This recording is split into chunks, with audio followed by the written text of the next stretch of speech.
kali ini kita akan belajar mengenai kepemimpinan dan manajemen. Nah, topik ini sangat penting ya untuk masa depan kalian karena mungkin kalian di masa depan itu akan menjadi pemimpin dalam berbagai bidang. Nah, kita langsung mulai aja ya. Jadi, siapa yang bisa memberitahu apa itu yang dimaksud dengan kepemimpinan? Ya, boleh Ayu. Jadi menurut saya, kepemimpinan adalah kemampuan seseorang untuk mempengaruhi dan mengarahkan orang lain untuk mencapai tujuan organisasi. Bagus sekali Ayu. Jadi kepemimpinan itu merupakan tentang bagaimana mempengaruhi dan mengarahkan orang lain. Nah, sekarang bagaimana dengan manajemen? Ada yang bisa memberitahu apa itu manajemen? Ya, boleh tadi.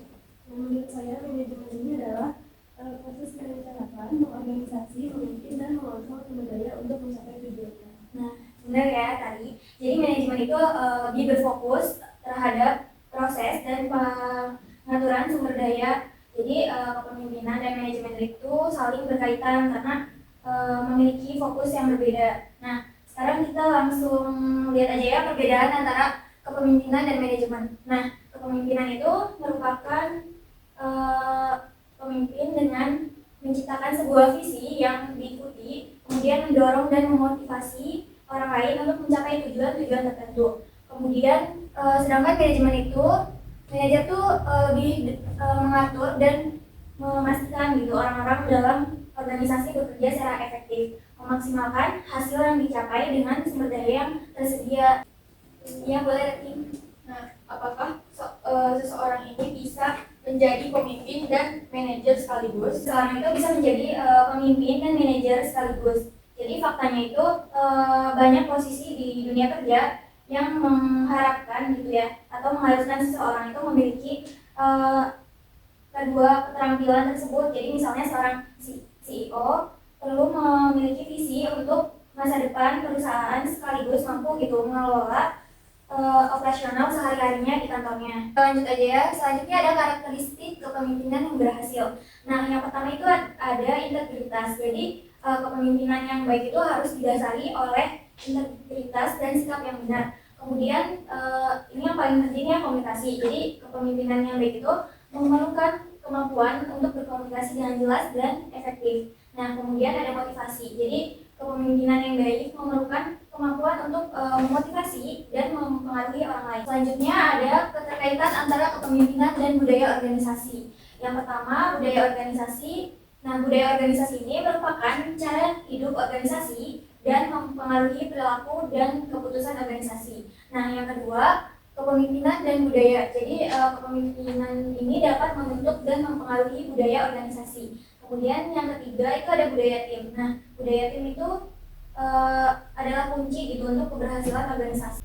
Nah, selanjutnya ada pentingnya manajemen dalam organisasi. Yang pertama harus melakukan persiapan. Jadi persiapan yang matang itu dan merencanakan dan baik itu adalah kunci kesuksesan. Kemudian organisasi. Nah, organisasi yang baik akan memberikan efisiensi dan efektivitas dalam pencapaian tujuan organisasi. Selanjutnya adalah pengawasan. Nah, pengawasan yang baik juga dapat memastikan gitu pekerjaan dilakukan sesuai dengan rencana dan standar kualitas yang ditetapkan. Kemudian ada informasi. Nah, manajemen yang baik itu akan menghasilkan informasi yang akurat dan terkini tentang kinerja organisasinya. Selanjutnya di sini juga ada kompetensi manajemen yang baik. Nah, yang pertama itu dalam pengambilan keputusan. Jadi kompetensi dalam pengambilan keputusan yang baik dan tepat waktu. Kemudian manajemen waktu. Nah, manajemen waktu itu merupakan kompetensi dalam mengatur waktu dan menyelesaikan tugas-tugas sesuai dengan rencana yang sudah kita atur gitu. Kemudian yang ketiga ada manajemen konflik. Nah, manajemen konflik ini merupakan kompetensi dalam mengelola dan menyelesaikan konflik secara efektif. Nah, di sini juga pasti ada tantangan gitu dalam memimpin dan mengelola secara efektif. Yang pertama itu komunikasi. Nah, komunikasi ini lagi-lagi merupakan tantangan gitu ya. Jadi kita tuh harus berkomunikasi dengan jelas dan efektif. Nah, kemudian pasti terjadinya konflik. Nah, konflik itu merupakan tantangan dalam mengelola menyelesaikan konflik dengan anggota timnya. Jadi harus menyelesaikan konflik dengan anggota timnya secara bersama-sama gitu. Kemudian yang ketiga ada kepemimpinan adaptif. Nah, Tantangan ini beradaptasi dengan situasi yang terus berubah. Dan selanjutnya ada cara untuk meningkatkan keterampilan kepemimpinan dan manajerial. Yang pertama itu membaca buku.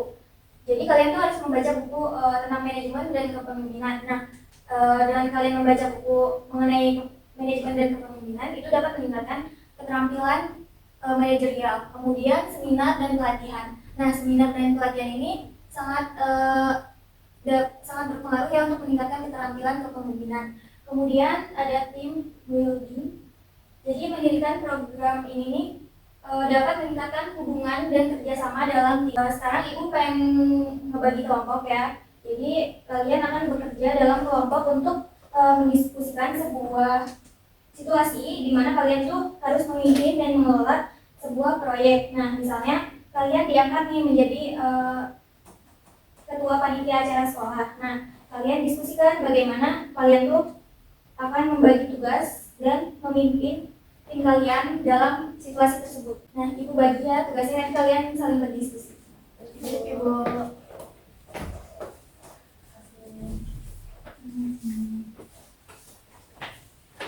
Aku pikir kita perlu memulai dengan merencanakan semua tugas yang harus diselesaikan deh. Ya sebenarnya jadi kita nanti bisa bagi tugas terus sesuai dengan keahlian masing-masing aja. Nah, iya, terus juga kita juga perlu memotivasi nih tim kita agar tetap semangat dan juga harus tetap fokus. Nah, baiknya waktunya udah habis. Jadi apakah ada kelompok yang ingin berbagi?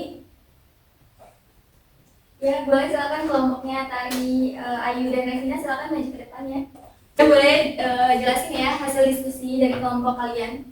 Jadi seperti ini Bu, kami mendiskusikan bahwa untuk memimpin sebuah acara sekolah kita perlu merencanakan tugas-tugas yang harus dilakukan. Kemudian membaginya sesuai keahlian dan menjaga motivasi tim untuk mencapai tujuan organisasi.